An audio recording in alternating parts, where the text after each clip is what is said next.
This post is going to offend a lot of pro-Western people, but it must be said. Hear me out. We just saw Iran, who was thought to be one of the more formidable militaries on the planet, get completely deconstructed and humiliated by their opponent.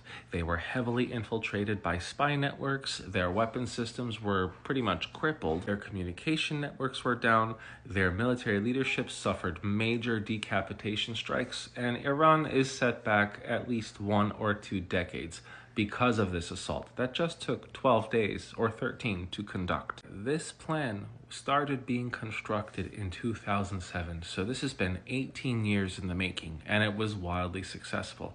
Now, here's the hard part for most people to swallow. I'm expected to believe that Iran's opponent was able to dismantle several massive military structures and the overall military-industrial complex in this country that is, 30 times larger than them? But this same formidable country is not able to eliminate terror groups in this small piece of land.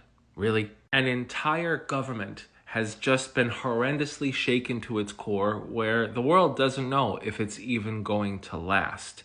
And you're saying one of that government's proxies is formidable enough to threaten this country. Iran's opponent spent 18 years planning and then 12 days executing. You're telling me that they couldn't do something similar against this small piece of land that they have been attacking for over a year, since October 7th? October 7th, 2023. So almost an 18-month campaign on this small piece of land to remove terror infrastructure.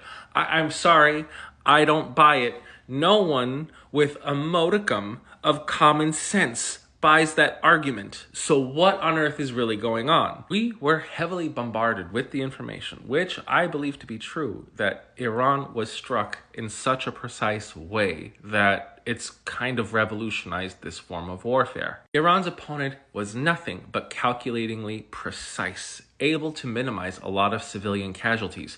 So why haven't we seen that here? There is the human shield argument. I understand that, yes, bunkers were found underneath hospitals, missile launchers, all of that, sure. But I highly doubt that the terror group, which had these bunkers and missile launchers everywhere, could not have been heavily infiltrated and then easily dismantled when the right time struck. So I'm asking all of you, I'm asking the world, whether or not you are for Iran's opponent or against Iran's opponent, what is the point of the destruction in this piece of land and the unconcluded war, which, if you look at Iran, it clearly could have been dealt with much faster, much more efficiently, with a lot less death and destruction. And make no mistake, I am 100% on Iran's opponent's side with their military campaign against the regime.